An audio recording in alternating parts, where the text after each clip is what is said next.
요번 절에는 시스템에서 사용하는 주소 체계 그리고 그에 따른 메모리 스페이스에 대해서 얘기해 드릴게요. 모델은 인텔 X86의 보호 모드로 설정을 했고요. 여기 보시게 되면 이 주소가 세 가지가 써져 있는데 가상 주소라는 것도 있고 벌추얼 어드레스죠. 선형 주소라는 것도 있고 리니어 어드레스, 물리 주소, 피지컬 어드레스죠. 그럼 첫 번째로 물리 주소라는 게 뭐냐? 여기 보시게 되면 메인 메모리가 있죠. 우리가 램이라고 얘기하는 실제 메모리죠. 그쵸? 그리고 요 네모 박스 하나는 한 바이트를 의미해요. 한 바이트. 이 한 바이트마다 이렇게 일련 번호가 0번, 1번, 2번 이렇게 쭉 붙어 있죠. 그렇죠? 시스템에서는 첫 번째 바이트를 0번지, 두 번째 바이트를 1번지 이렇게 지정해서 쓰고 있다는 얘기예요. 그러니까 예를 들어서 그 메모리에는 메모리 컨트롤러라는 놈이 붙어 있는데 CPU에서 내는 주소를 가지고 지정된 바이트를 찾게 돼 있어요. 예를 들어서 CPU에서 내는 번지가 0번지다 그러면 첫 번째 바이트를 찾아요.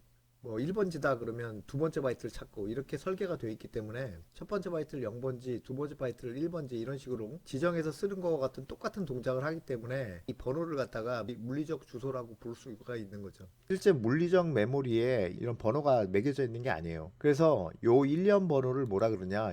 일련 번호를 물리적 어드레스라고 해요. 그리고 CPU가 램에 접근하기 위해서는 반드시 주소라는 걸 가지고 있어야 돼요. 그쵸? 그래야 이제 특정 주소에 접근해 가지고 이 메모리 영역에다 데이터를 읽거나 쓰거나 할 거 아니에요. 근데 문제가 예를 들어 CPU 주소가 만약에 5번지를 가지고 있으면 이 5번지가 실제 물리 주소 5번지와 일치하지 않는다는 얘기예요. 그럼 이 5번지란 주소는 뭐냐? 이거는 가상 주소라고 불리는 가짜 주소예요. 벌추얼 어드레스죠. 그래서 이 CPU가 가지고 있는 가상 주소를 가지고 이 램에 접근하기 위해서 이 가상 주소를 물리 주소로 바꿔주는 과정이 있어요. 그게 주소 변환 과정이 있다는 거죠. 그게 이제 세그먼테이션 과정과 페이징 과정이에요. 그래서 이렇게 되는 거죠. 이 가상 주소를 가지고 이 세그먼테이션 유닛이라는 곳에서 세그먼테이션 과정이 일어나면 가상 주소가 선형 주소로 변경이 되죠. 리니어 어드레스로 변경이 돼요. 그리고 MMU란 장치죠. 메모리 매니지먼트 유닛, 페이징 유닛이에요. 그렇죠? 이 페이징 유닛을 통해 가지고 이 선형 주소를 물리 주소로 바꿔줘요.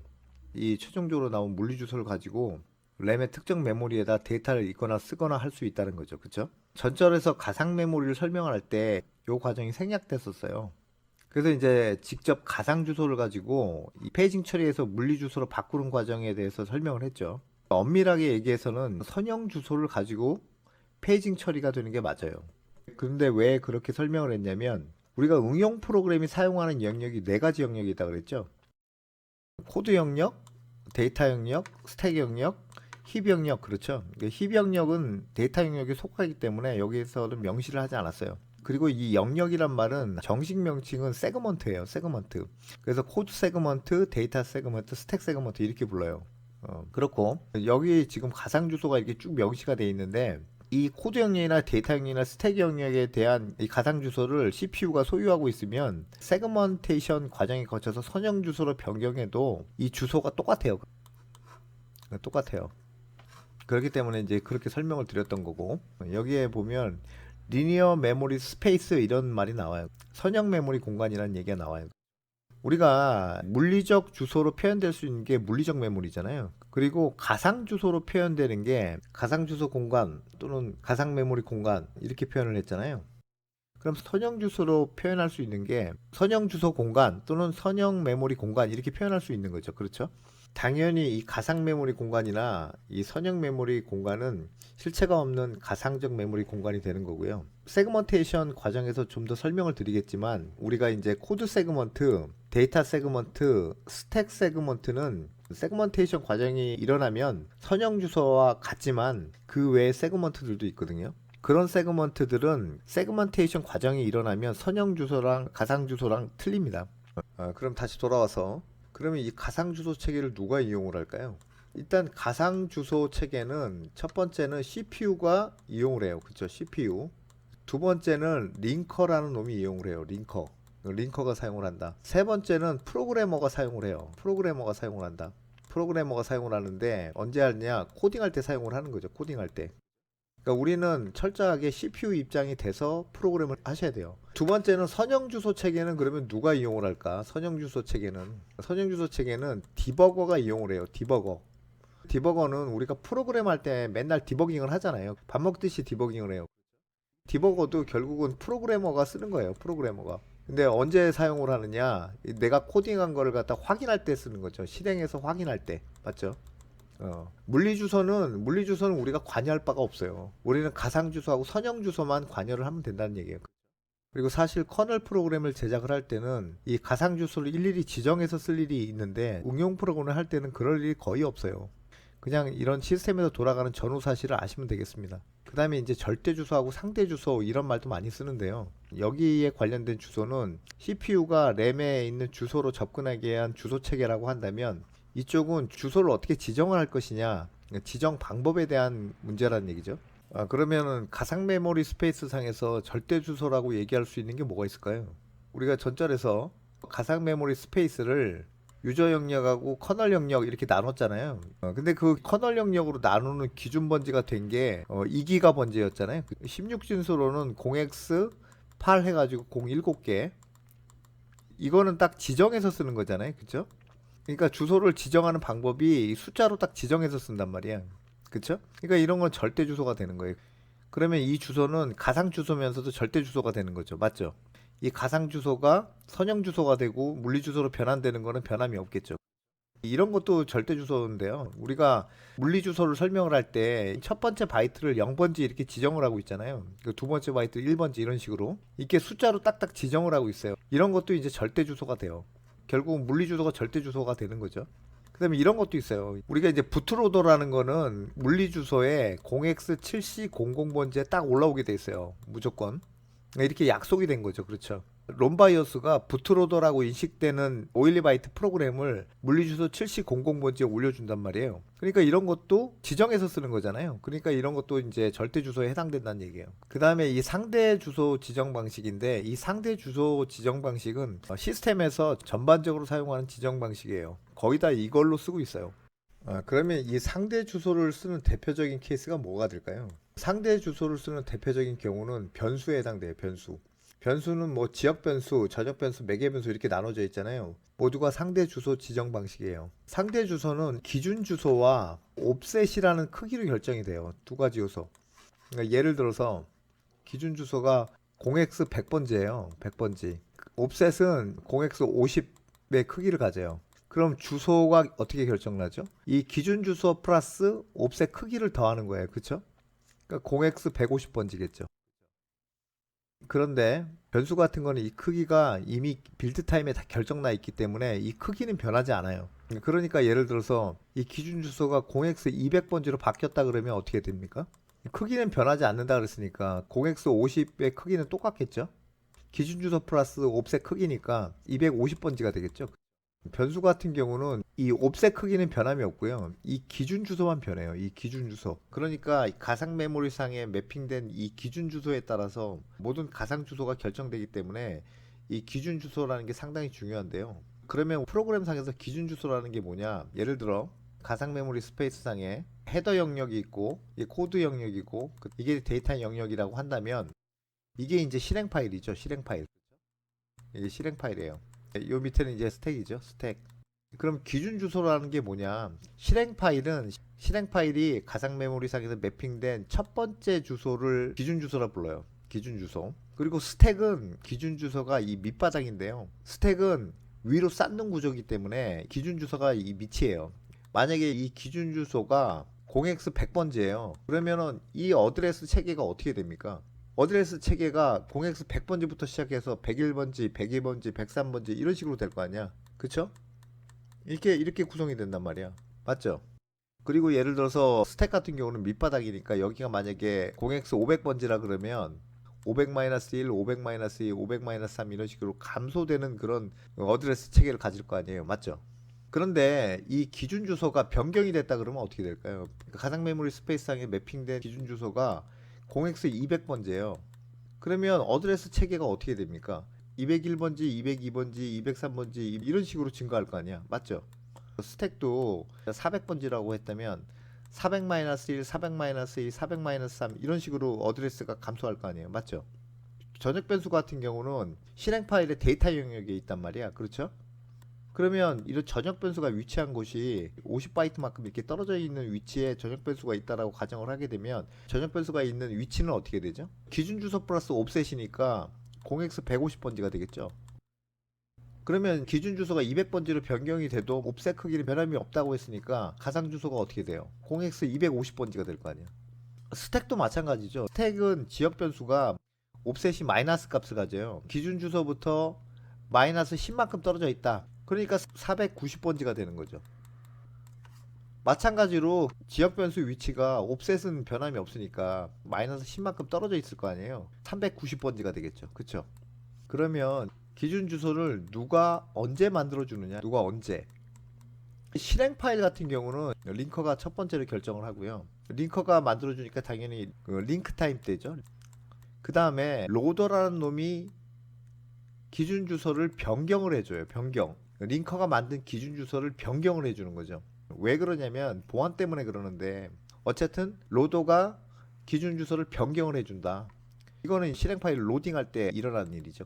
스택 같은 경우는 그냥 로더가 만들어요. 로더가 만들어요. 그쵸? 로딩 때, 실행 파일 로딩 때 스택을 구성하기 때문에 로딩 타임 때 만들어져요. 전전에서 사용했던 예제 코드를 그냥 사용을 했고요. 전역 변수를 선언해가지고 초기 값으로 7을 집어넣고요. 코드가 실행이 되면 그때 전역 변수에다 8을 집어넣고 스택 변수에다 9를 집어넣는 간단한 코드를 작성하고요. 컴파일 링킹 과정이 끝나서 test.exe 파일이 만들어졌죠. 뷰호를 열어가지고 한번 볼게요. 전전에서 다 했지만 복습 차원에서 실행 파일을 다시 열어서 한번 봅시다.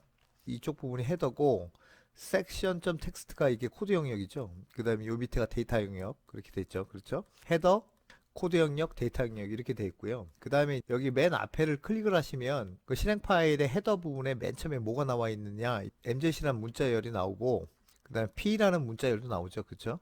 그 다음에 여기 보면 this is program cannot be 어쩌고저쩌고 이렇게 써져 있어요. 도스 스톱 문자도 이렇게 보여요.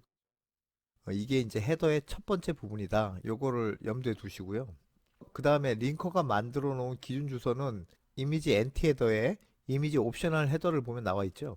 그래서 기준 주소가 디폴트로는 4메가 번지로 나와 있어요. 기준 주소가 32비트 시스템에서는 기준 주소가 4메가 번지인데 64비트 모드로 빌드를 했을 때는 기준 주소가 14017개 5기가 번지가 기준 주소가 돼요. 5기가 번지가 기준 주소가 된다. 그 다음에 이제 어드레스 체계를 보게 되면 test.exe를 이렇게 클릭을 하시면요. 4메가 번지부터 해가지고 이렇게 증가하는 주소 체계를 가지고 있다는 얘기예요. 그렇죠? 이게 벌추얼 어드레스로 안 보이시면 뷰 해가지고 이 어드레스 해가지고 벌추얼 어드레스 이걸 클릭을 하시면 아마 저랑 똑같이 이렇게 보일 거예요. 그렇죠? 그러니까 링커가 만들어 놓은 가상 메모리 스페이스를 도식을 해보면 헤더, 코드, 데이터 영역 이렇게 있을 거 아니에요. 그럼 기준 주소가 4 해가지고 05개잖아요. 이 주소를 기준으로 해서 증가하는 주소 체계를 가지고 있다는 얘기죠. 그쵸? 이런 주소 체계를 가질 수 있는 이유가 실행 파일의 헤더 내용을 보고 만들어진 거죠. 그러니까 우리가 이제 코드 영역, 그 다음에 데이터 영역에 관한 모든 정보가 헤더에 있는 거죠. 헤더를 클릭을 하시면 이 헤더에 relative virtual address 그래가지고 옵셋 값으로 나와 있어요. 그러니까 기준 주소에다가 이 옵셋을 더해달라는 얘기예요. 사이즈까지 다 나와 있죠. 그쵸? 예를 들어서 옵셋 값이 1000으로 돼 있어요. 그러니까 기준 주소에다가 옵셋을 더하니까 코드 블럭 자체가 시작되는 주소가 40100 이렇게 되겠죠. 그쵸? 이런 식으로 각 블럭에 대한 가상 주소를 다 옵셋으로 헤더에 정해놓고 있어요. 그렇기 때문에 우리가 이런 주소 체계를 얻을 수 있는 거죠. 그렇죠? 그리고 전역 변수는 section.data 영역에 있죠. 이걸 클릭을 하시면 여기 초기 값으로 7이라는 값이 입력이 돼 있는데 이걸 갖다가 벌추얼 어드레스로 보지 마시고요. 옵셋 값으로 변경을 해보세요. 그러니까 어드레스에서 relative virtual address 이걸 클릭하시면 전역 변수가 기준 주소로부터 떨어진 옵셋 값이 18000 이렇게 돼 있죠. 데이터 영역에 전역 변수가 있으니까 저기서부터 이만큼 떨어진 크기가 0x18000가 되겠죠. 그렇죠? 그러니까 전역 변수가 있는 위치가 기준 주소 플러스 옵셋이니까 18000 번지가 되겠죠. 그러니까 링커라는 놈은 기준 주소를 만들어 놓고 코드를 배치하고 데이터 영역을 배치했을 때 전역 변수의 위치를 알고 있는 거예요. 그렇죠. 이 기준 주소를 링크 옵션에 따라서 변경이 가능한데 이걸 갖다가 이제 변경을 한번 해볼게요. 이걸 변경을 해서 다시 이 뷰어를 열어가지고 한번 볼게요. 비주얼 스튜디오를 다시 열었어요. 그리고 여기 보시면 프로젝트의 속성을 클릭하시고요. 링커의 고급 탭을 클릭하시고요. 여기 보시게 되면 기준 주소라고 나와 있어요. 기준 주소. 여기를 아무것도 안 쓰게 되면 기준 주소가 3회가 먼저예요. 이걸 좀 변경을 할게요. 그래서 기준 주소를 직접 입력을 하시면 됩니다. 예를 들어서 0x 5 05개 이렇게 입력을 한번 해볼게요. 0x 5 하나 둘 셋 넷 5개 확인을 누르신 다음에 솔루션 다시 빌드를 하셔가지고 뷰어로 실행 파일을 다시 한번 열어보세요. 이미지 옵셔널 헤드를 다시 클릭을 하시고 보시게 되면 이렇게 기준 주소가 변경이 됐어요. 그러면 주소 체계가 어떻게 됐냐면 어드레스에서 벌추얼 어드레스 이렇게 보면 기준 주소를 우리가 변경한 걸로 시작돼 가지고 증가하는 주소 체계로 가지고 있죠. 그러니까 기준 주소가 0x 해가지고 5 해가지고 05개로 변했잖아요. 이 기준 주소에다가 각 헤더에 옵셋 값을 더하면 블럭의 위치가 나오겠죠. 다 이 기준 주소부터 이렇게 증가하는 주소 체계로 만들어진다는 얘기죠. 그렇죠? 다른 건 똑같으니까 전역 변수만 볼게요. 전역 변수. 섹션 데이터 있죠? 옵셋 값으로 보죠. 옵셋은 변함이 없어요. 옵셋은 18000 이렇게 돼 있죠. 기준 주소부터 이만큼 떨어진 크기가 1800000가 되니까 전역 변수 위치는 어떻게 되죠? 518000 번지가 될 거예요. 그죠? 기준 주소가 변경이 됐으니까 전역 변수의 위치도 변경이 됐다는 얘기죠. 그리고 또 하나 알았으면 하는 게 여기 옵셔널 헤더를 클릭을 하시면요. 여기 어드레스 오브 엔트리 포인트라고 있어요. 여기 어드레스 오브 엔트리 포인트 이 블럭에 있는 코드들 중에 어디부터 스타트를 할 거냐는 얘기죠.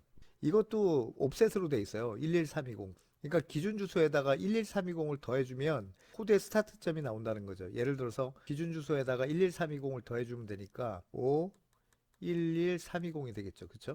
예, 여기 주소부터 스타트가 된다는 얘기죠.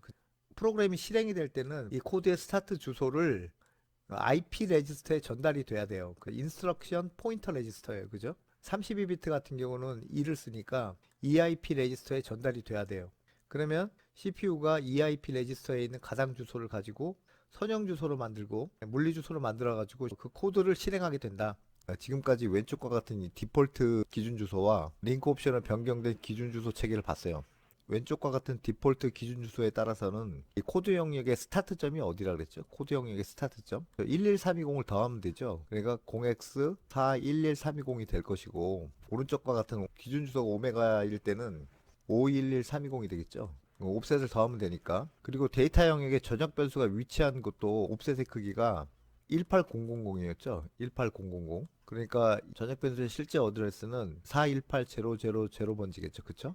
여기도 똑같이 옵셋은 크기는 변함이 없으니까 전역 변수의 위치는 518000 번지가 되겠죠.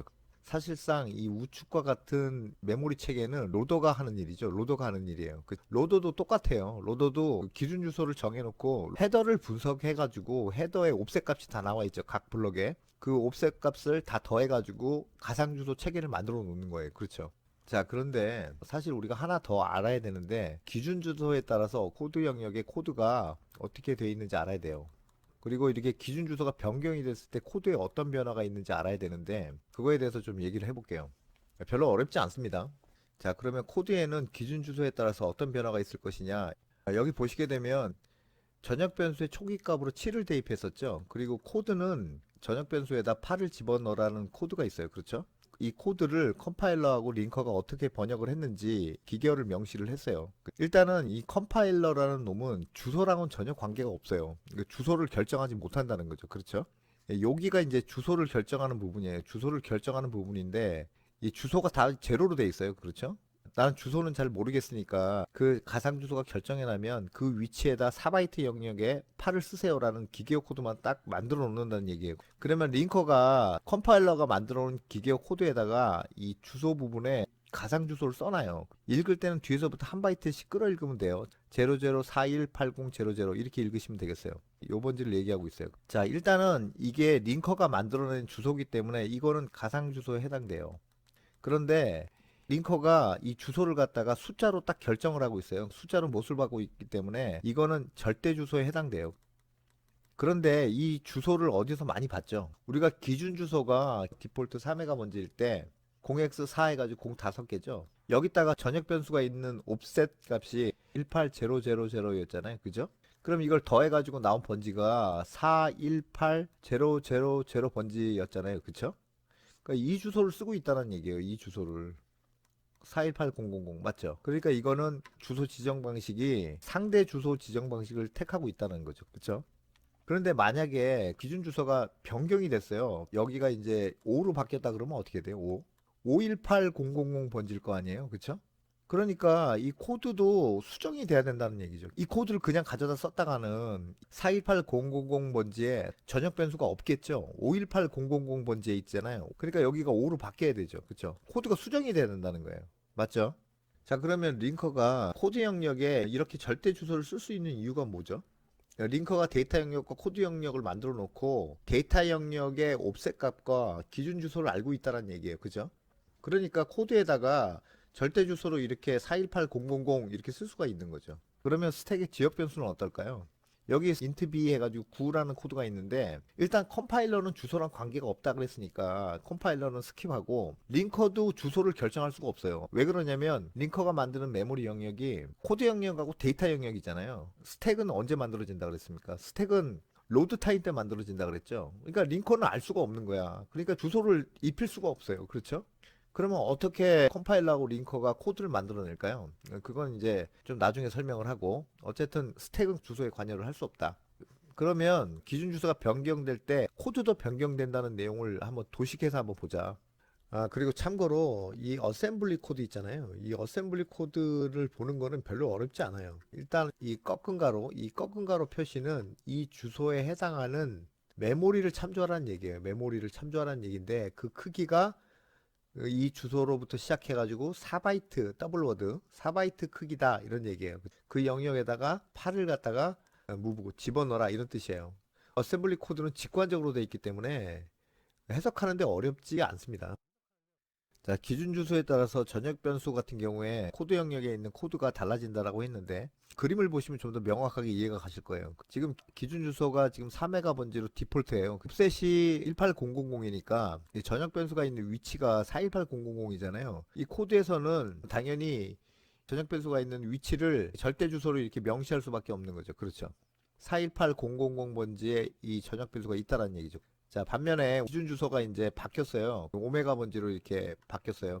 옵셋은 변함이 없다 그랬으니까 전역 변수 위치가 518000 번지잖아요. 그러니까 코드도 5180 번지로 쓰는 게 맞죠.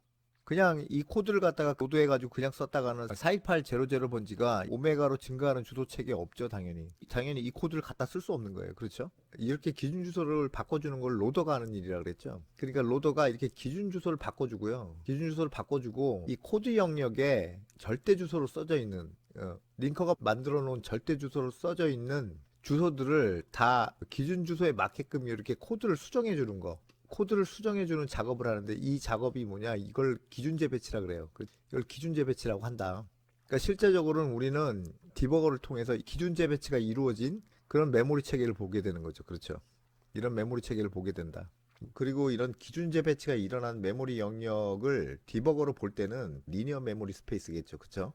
뭐 우리가 프로그램을 할 때 무슨 뭐 가상 메모리 스페이스, 선형 메모리 스페이스 이렇게 따로 구분을 해가지고 프로그램 하기가 좀 힘들어요. 두 가지 생각을 못 하니까. 어차피 응용 프로그램이 사용하는 영역은 코드 영역, 데이터 영역, 스택하고 힙 이렇게 네 가지밖에 없기 때문에 그와 관련된 주소들은 다 세그먼테이션을 과정을 거쳐서 똑같은 번지를 사용하고 있기 때문에 가상 메모리 스페이스가 선형 메모리 스페이스다 이렇게 생각을 하고 프로그램에 임하셔도 괜찮아요.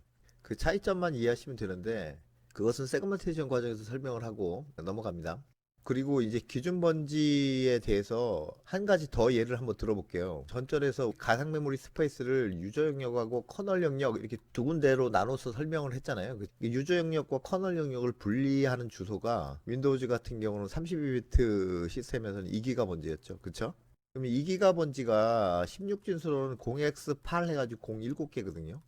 근데 이 번지가 도대체 어떻게 나온 거예요, 도대체? 커널 영역도 이제 커널 이미지라 그러죠. 커널 실행 파일. 커널도 마찬가지로 컴파일 과정과 링킹 과정을 거쳐가지고 코드 영역과 데이터 영역으로 만들어진 실행 파일을 만들어낸다는 거죠. 그쵸? 이게 이제 커널 이미지라고 하는데, 이때 커널 이미지를 만드는 링커가 기준 주소가 2기가 번지가 기준 주소가 된다는 거예요. 그래서 이 2기가 번지가 유저와 커널이 분리하는 번지가 된 거예요. 그럼 만약에 커널 코드에 전역 변수에 8을 써라 이런 코드가 있다 그러면은 링커가 어떻게 만들어 놓을까요? 이와 같은 경우라 그러면 0x8 해가지고 7개에다가 이 옵셋 번지를 더해가지고 여기를 갖다 절대 주소로 만들어 놓겠죠. 이해가시죠? 그리고 참고로 커널 이미지는 기준 재배치가 없습니다.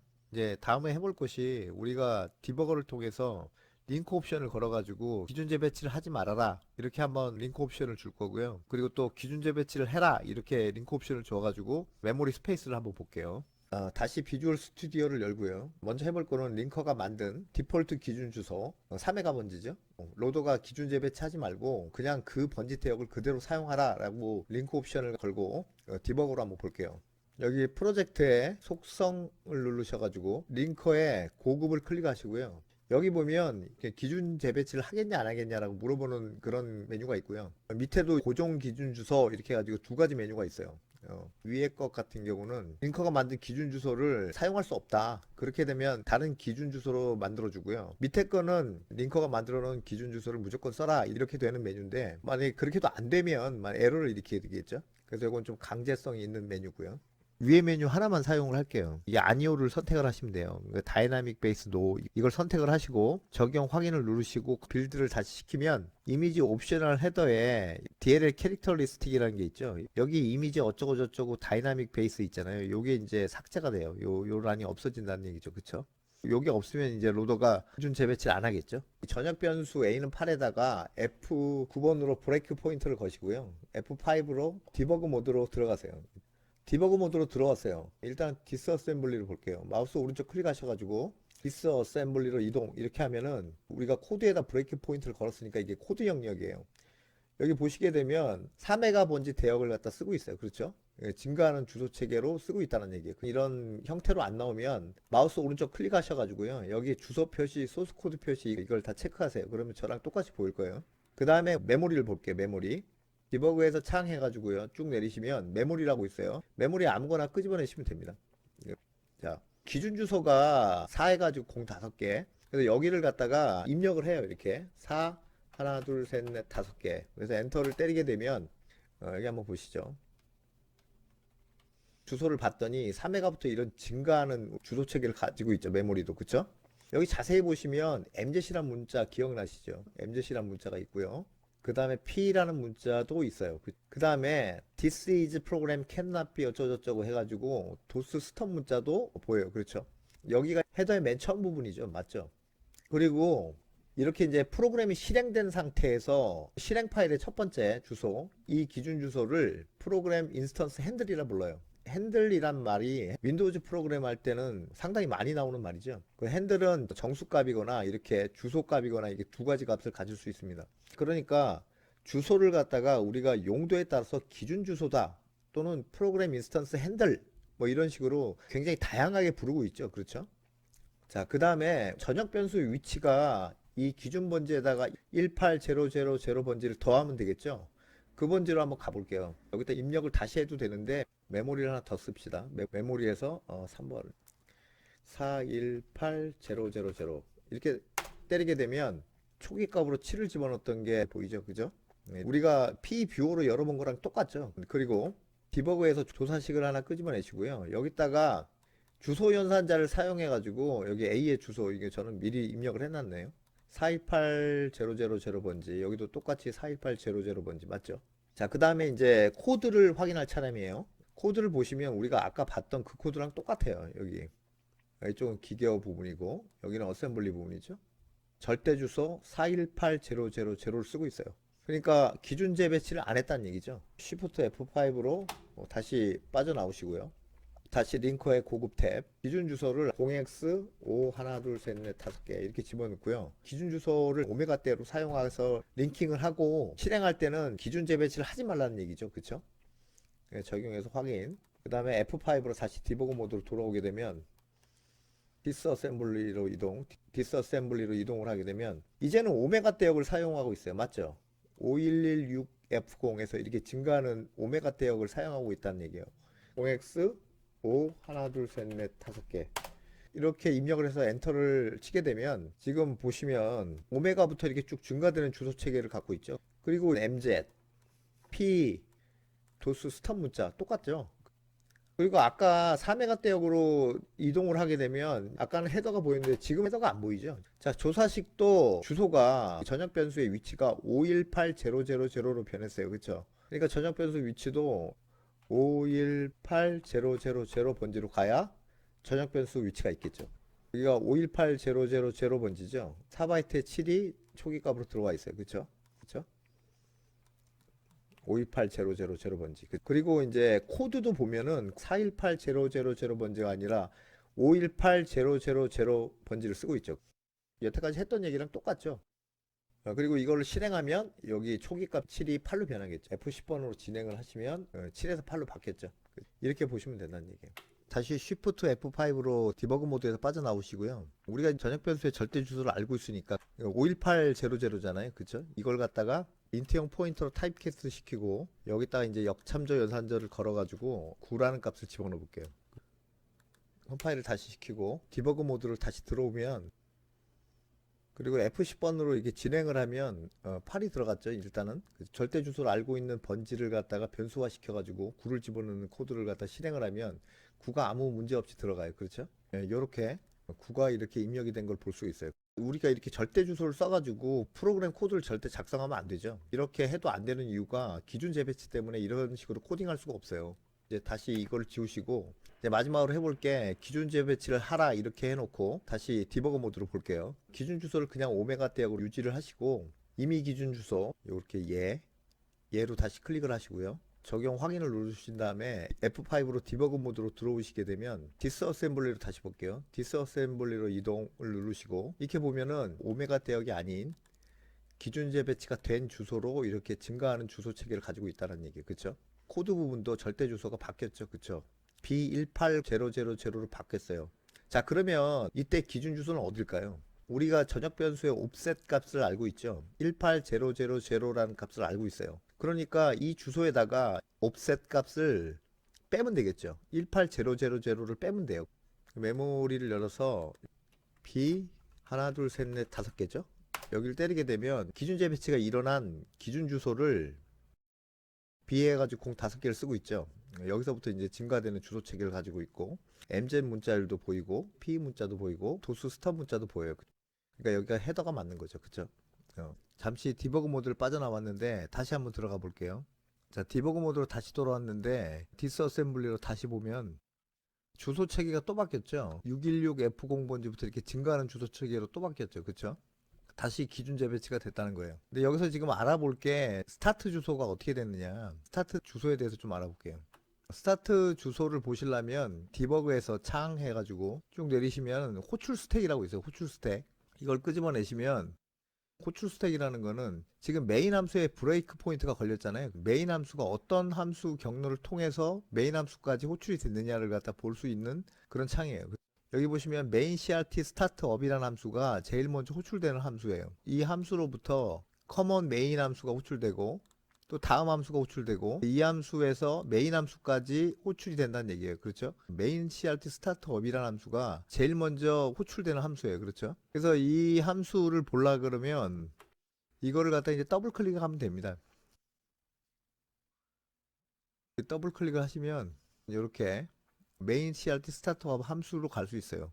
이걸 디스어셈블리로 보면은 디스어셈블리로 이동을 하게 되면 여기 확장해서 보면은 61220이죠. 61220 메인 crt 스타트업 함수의 첫 번째 주소가 61220이죠. 그쵸? 이걸 외우기 힘드니까 메인 crt 스타트업이라는 함수를 갖다 카피하셔가지고요. 이렇게 조사식을 끄집어낸 다음에 조사식에다 이렇게 갖다 붙여넣어요. 붙여넣기 하시면은 이렇게 함수 이름으로 그 함수가 시작되는 위치를 구할 수가 있어요. 이렇게 구할 수 있다는 얘기죠. 그쵸? 그런데 전역 변수 위치가 주소 연산자로 이렇게 계산하면 68000이잖아요. 그죠? 지금 이 주소 체계에 기준 주소는 어떻게 됩니까? 그죠? 우리가 옵셋을 18000이라고 알고 있잖아요. 그러니까 전역 변수의 위치가 68000잖아요. 전역 변수의 옵셋 값이 18000잖아요. 그죠? 그러니까 이걸 빼면은 기준 번지가 나오겠죠? 기준 번지가 5 해가지고 0 4개예요. 이 기준 번지에다가 스타트 옵셋이 11320이니까 이걸 더해주면 61320이죠. 그죠? 근데 0x61320이랑 메인 씨알트 스타트업 6120이랑 주소가 맞지가 않아요. 왜 그러냐면은 점프 코드가 하나 더 있어서 그러는데 그것까지 볼라 그러면 여기 위에다가 이게 다 지우고 0x61320을 입력하고 엔터를 때리면 돼요. 여기 보시면 우리가 구한 61320이 61320 번지가 있죠. 그쵸? 그럼 여기 점프 코드가 하나 있어서 그러는데 점프 코드는 메인 CRT 스타트업으로 들어가라 그렇게 돼 있어요. 그렇죠? 메인 CRT 스타트업이 61220 맞아요. 여기가 이 함수가 위치하는 곳이죠. 그렇죠? 맞죠? 우리가 구한 61320이 맞는 거예요. 이렇게 보시면 되겠어요. 요번에 얘기할 거는 스택의 매개 변수와 지역 변수인데 매개 변수나 지역 변수 모두 다 상대 주소 지정 방식을 택하고 있어요. 이 스택이라는 거는 가상 주소가 로드 타임 때 결정나기 때문에 전절에도 얘기했듯이 컴파일러하고 링커는 스택의 매개 변수나 지역 변수에 관련해 가지고 가상 주소를 결정할 수가 없다는 얘기죠. 그쵸?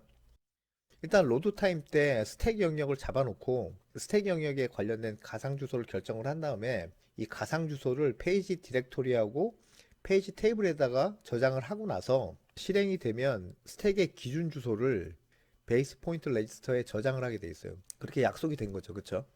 그래서 베이스 포인트 레지스터를 가지고 이제 플러스 옵셋이나 마이너스 옵셋으로 컴파일러는 기계어 코드를 만들어 놓는다는 얘기죠. 그쵸? 왜냐면 여기에 기준 주소가 들어가 있으니까. 그러니까 EBP 레지스터 안에 기준 주소가 들어가 있으니까 기준 주소에다가 플러스 옵셋이거나 마이너스 옵셋으로 기계어 코드를 만들어 놓는다는 얘기예요. 그렇죠? 그래서 플러스 옵셋 형태를 띠는 거는 매개 변수가 그렇고요. 매개 변수는 플러스 옵셋을 가지고 있어요. 그 다음에 마이너스 옵셋을 가지고 있는 거는 지역 변수에 해당돼요. 지역 변수. 그렇죠? 그래서 컴파일러 기계어 코드를 보면 베이스 포인터가 관여를 하게 돼 있다는 얘기죠. 그렇죠? 이런 형태로 만들어 놓는다는 얘기예요. 자, 그리고 스택 영역 같은 경우는 레지스터를 하나 더 쓰죠. 그래서 스택 포인터 레지스터를 하나 더 써요. 이 두 개를 쓰는 이유가 있죠. 함수마다 사용할 수 있는 영역을 결정하기 위한 스택 프레임을 만들기 위함이죠. 그죠? 초기에는 이렇게 같은 어드레스를 가지고 있다가 펑션 1번에 함수의 프롤로그, 이게 이제 함수의 프롤로그죠. 그쵸? 여기에도 이제 기계어 코드가 있는데 이 코드를 실행을 하면 스택 포인터가 이렇게 이동을 한다는 얘기죠. 그쵸? 그래서 요만큼의 크기의 스택 프레임을 만드는 거예요. 그렇죠? 펑션 1번이 사용할 수 있는 영역을 만들어낸다는 얘기죠. 그래서 여기 지금 지역 변수가 두 개 있잖아요. B하고 C. 얘네들은 마이너스 옵셋을 가져요. 마이너스 옵셋. 그러니까 마이너스 8, 뭐 마이너스 20 이런 옵셋을 가지고 있다는 얘기죠. 그렇죠? 지역 변수의 옵셋은 컴파일 때 결정이 나요. 컴파일 때. 그러니까 전역 변수와는 다르죠. 전역 변수는 옵셋의 크기를 링커가 결정을 하는데 이 지역 변수 옵셋은 컴파일러가 결정을 해요. 그래서 위치가 이렇게 된다는 얘기죠. int b 코드는 컴파일 때 베이스 포인트에다가 마이너스 8 이런 식으로 돼 있다는 얘기죠. 그죠? 코드가. 이쪽 메모리를 참조해서 9를 집어넣으라는 얘기예요. 그렇죠? 그러니까 코드를 실행할 때는 EBP에다가 마이너스 8한 주소를 찾겠죠. 그렇죠? 그래서 B에 접근할 수 있는 거고 그 다음에 여기는 마이너스 20만큼 떨어진 위치에 주소를 찾아가지고 C란 메모리 영역에 접근할 수 있다는 얘기예요. 그렇죠? 그런데 이 베이스 포인터나 스택 포인터가 이게 고정된 주소가 아니라 이동이 돼요. add 함수가 만약에 이렇게 호출이 됐다. add 함수가 만약에 호출이 됐다 그러면 여기에 있는 매개 변수 있잖아요. 매개 변수. 매개 변수를 집어넣고 그 다음에 실행할 번지 코드 영역에 주소들이 쭉 있을 거 아니에요. 그러면 요 add 함수가 실행된 다음 번지 코드 영역의 다음 번지 이걸 이제 리턴 어드레스라 그러는데 이 어드레스를 스택에다가 이제 넣게 돼 있는 거죠. 그래서 스택에다 먼저 이렇게 집어넣고요. 이렇게 2와 1, 그 다음에 리턴 어드레스. 그리고 함수가 호출이 되면 이 함수의 프롤로그 여기서 이 스택 포인터하고 베이스 포인터를 갖다 이동을 시켜요. 이렇게 이동을 시킨다는 얘기예요. 그래서 매개 변수 F1, F2는 플러스 옵셋을 가지고 있고 이 지역 변수는 마이너스 옵셋을 가지고 있는 거죠. 그렇죠? 그러니까 이 매개 변수 같은 경우는 플러스 옵셋을 가지고 있으니까 예를 들어서 F1 같은 경우는 뭐 플러스 8, F2 같은 경우는 플러스 28 이런 옵셋을 가지고 있다는 얘기죠. 그리고 지역 변수 같은 경우는 마이너스 옵셋을 가지고 있죠. 마이너스 8 이렇게 돼 있다는 얘기죠. 그쵸? 예를 들어서 F1 같은 매개 변수 같은 경우는 EBP에다 플러스 8 이런 식으로 기계 코드가 만들어졌다는 얘기죠. 반면에 지역 변수 같은 경우는 EBP에다가 마이너스 8 이렇게 코드가 만들어졌다는 얘기죠. 그쵸?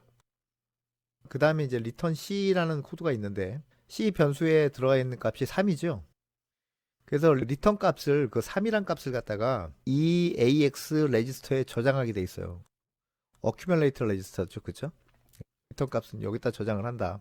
그 다음에 이제 함수의 에필로그, 함수의 끝부분이죠. 이 끝부분을 만나게 되면 이 끝부분의 코드가 어떤 역할을 하냐면 스택 포인터하고 베이스 포인터를 갖다가 원래 자리로 이렇게 복귀를 해요. 원래 자리로 이렇게 복귀를 한다. 원래 자리로 복귀를 하고 난 다음에 이 리턴 어드레스를 끄집어내 가지고 인스트럭션 포인터 레지스터에 전달을 한다는 얘기죠.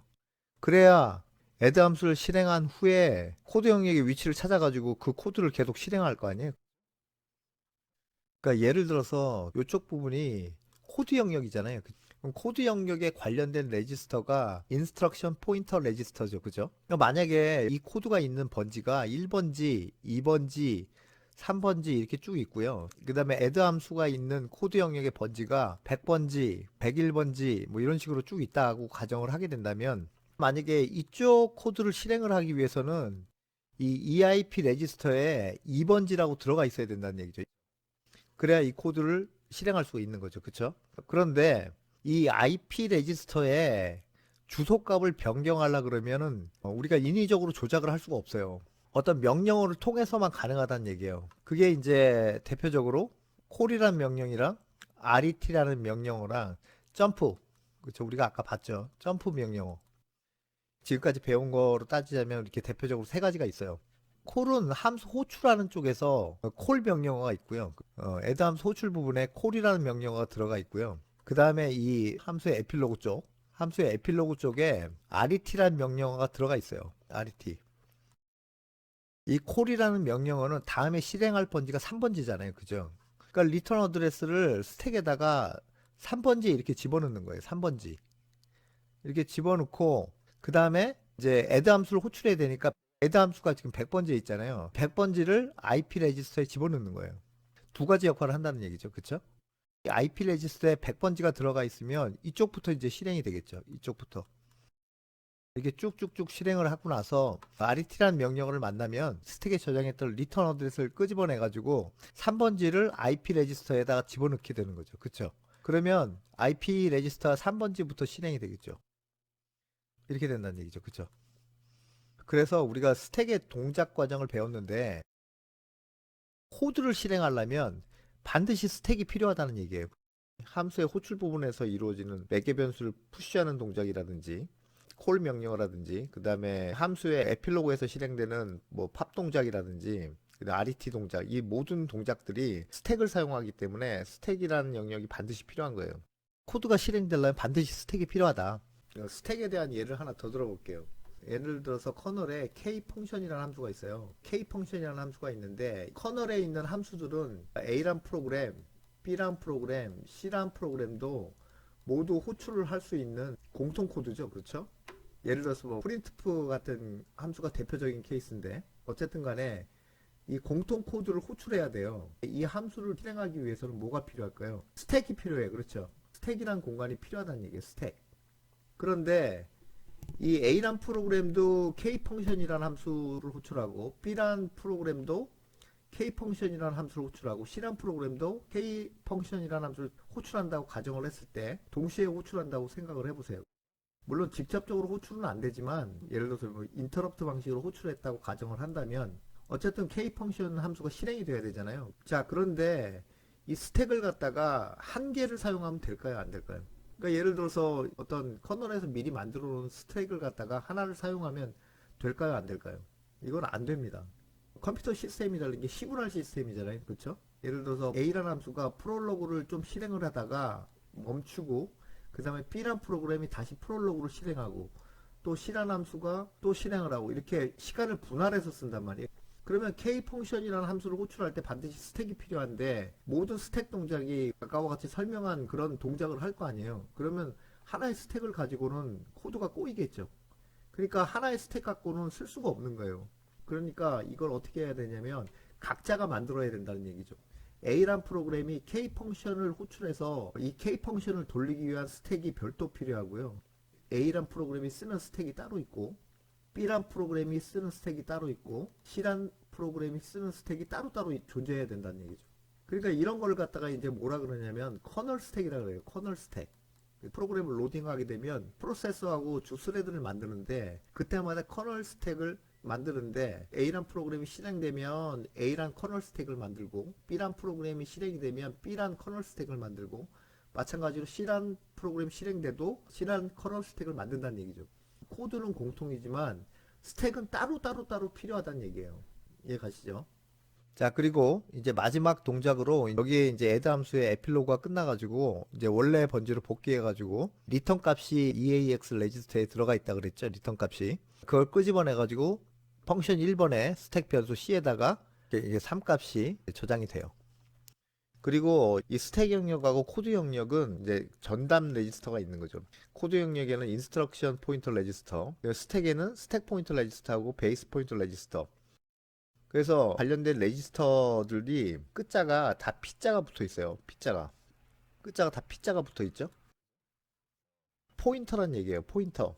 항상 뭐 스택의 위치를 가리키고 있고 코드 영역의 위치를 가리키고 있고 이렇게 포인터란 얘기예요. 다른 레지스터들은 예를 들어서 뭐 법령 레지스터 같은 경우, 어큐뮬레이터 레지스터 같은 경우 그 레지스터들은 주소 값도 들어왔다가 데이터 값도 들어왔다가 이렇게 왔다 갔다 하는데 얘네들은 무조건 스택 영역의 위치, 근데 코드 영역의 위치 이것만 가리키고 있어요. 그렇기 때문에 레지스터도 끝에가 이렇게 P자가 붙어 있는 거죠.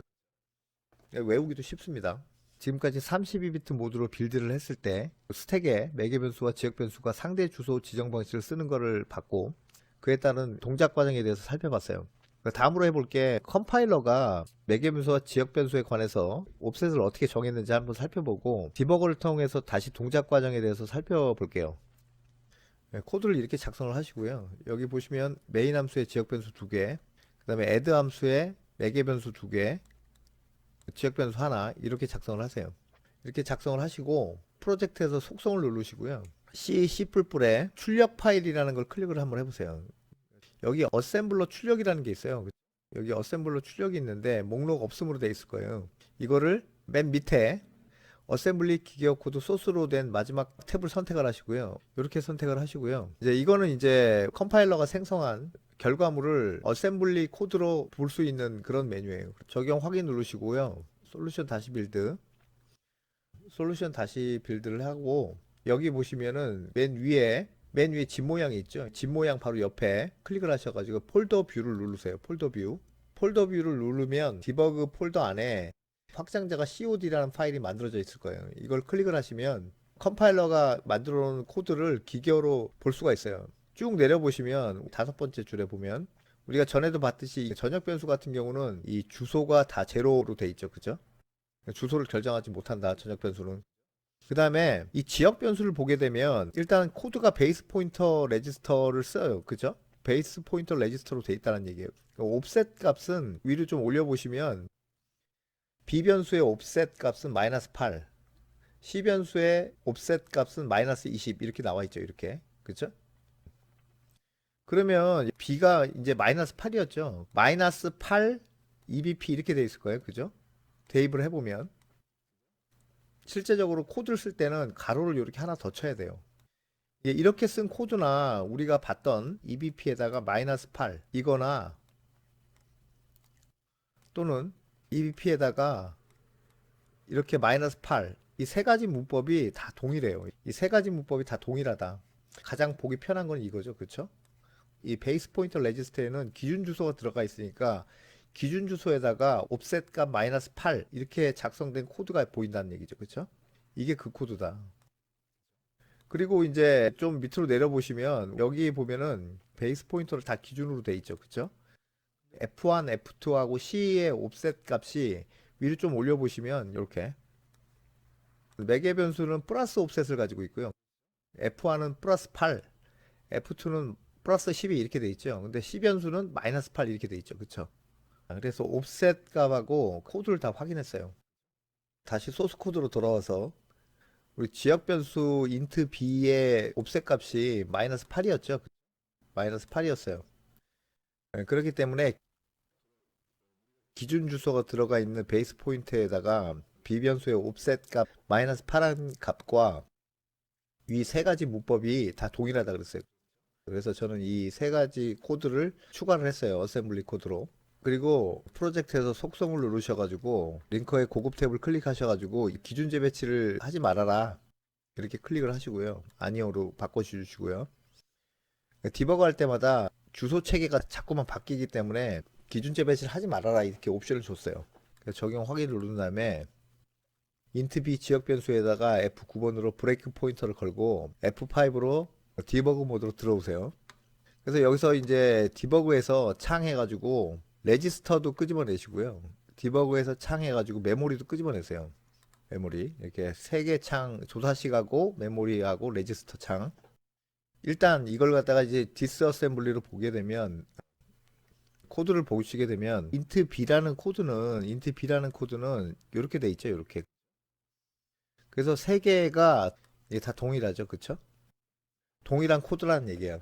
과거 비주얼 스튜디오 같은 경우는 디스어셈블리로 보게 되면 요런 형태로 나왔어요. 요런 형태로 나왔는데 지금은 그렇게 안 나오죠. 그렇죠? 지금은 요런 형태로 나와요. 요런 형태로. 자, 그리고 조사식에서 이 지역 변수의 위치를 갖다가 조사를 하려면 주소 연산자를 붙이면 되겠죠. 지역 변수의 위치는 이렇게 19F28 이렇게 돼 있어요. 그리고 이제 여기 레지스터 창을 보게 되면 베이스 포인터 레지스터가 19F2 F0이란 주소를 가지고 있어요. 이 베이스 포인터 레지스터 값에다가 옵셋 값이 마이너스 8이었으니까 여기다가 EBP에서 마이너스 8한 값을 보게 되면 주소 연산자로 쓴 거나 EBP 마이너스 8한 값이 주소가 동일해요. 그렇죠? 주소가 동일하다. 자, 이렇게 확인을 했고요. 다음으로 add 함수의 호출 부분을 보게 되면 add 함수 호출 부분을 우리는 한 줄을 썼지만 기계어 코드로는 이렇게 번역이 되어 있어요. 매개 변수를 푸시하는 동작이 있고 콜이라는 명령어가 있어요. 그렇죠?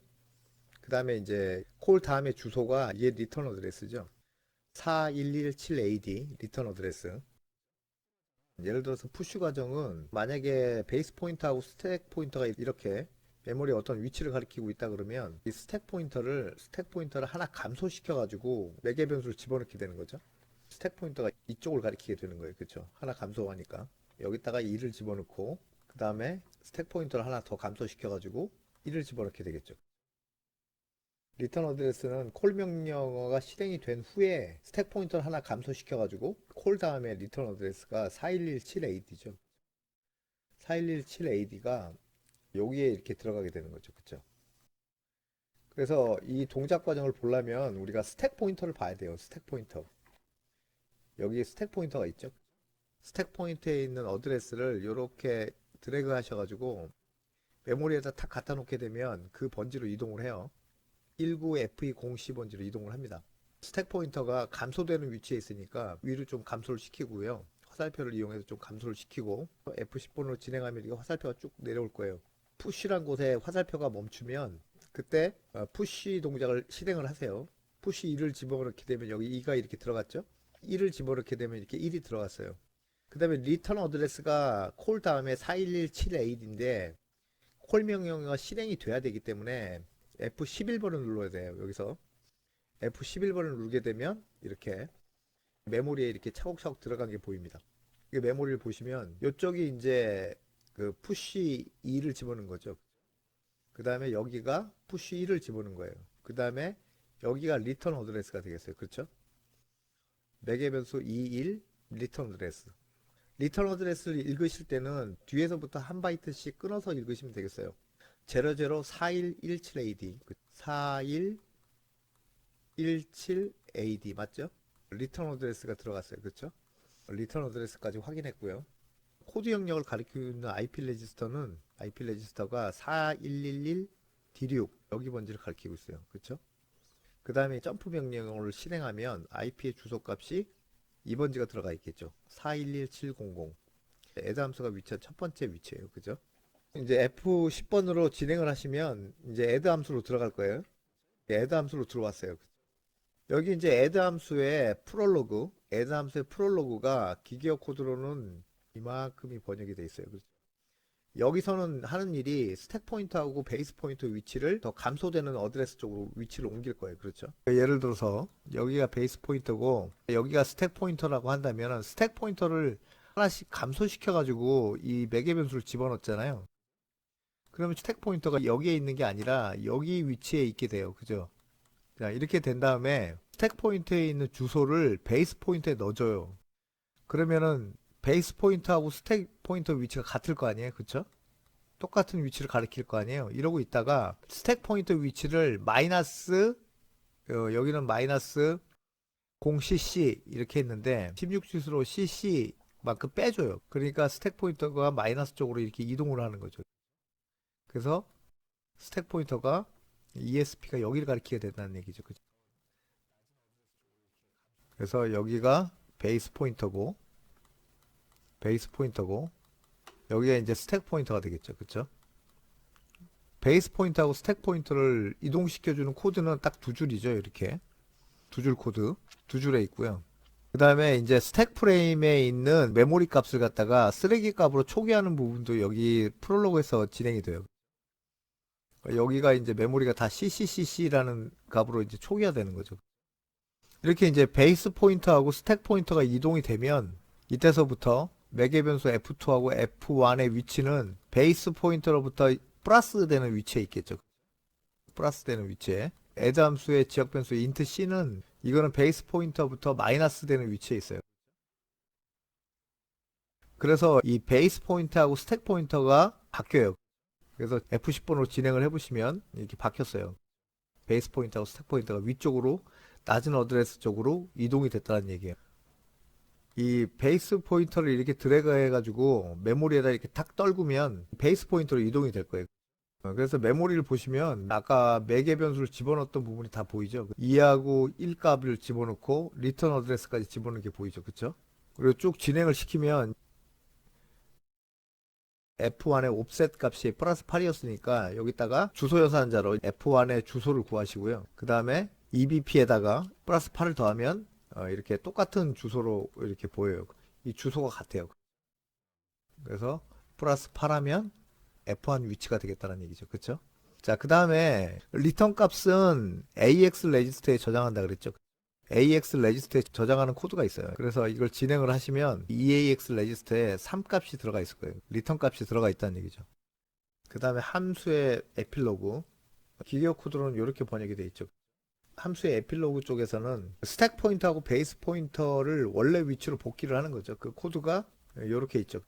그리고 RET 코드가 있죠. RET. 스택에 저장된 리턴 어드레스를 IP 레지스터에 이렇게 전달하는 역할을 하겠죠. 그래서 F10번으로 쭉 진행을 하시면 원래 위치로 스택 포인터하고 베이스 포인터를 복귀를 하고요. 그 다음에 RET 코드로 리턴 어드레스를 꺼내서 IP 레지스터에 전달하는 역할을 하는 거죠. RET 코드가. 그래서 원래 위치로 갔어요. 그쵸? 콜 다음에 리턴 어드레스 쪽으로 이동이 됐어요. IP 레지스터도 리턴된 어드레스를 가리키고 있어요. 그 다음에 F10번으로 진행을 하시면 AX 레지스터에 저장된 리턴 값을 스택 변수 C에 집어넣는 코드가 있어요. 여기 보시면 EAX 레지스터 값을 메인 함수의 스택 변수 C에다가 집어넣는 코드가 있어요. 지금까지 스택의 동작 과정과 상대 주소 개념에 대해서 알아봤어요.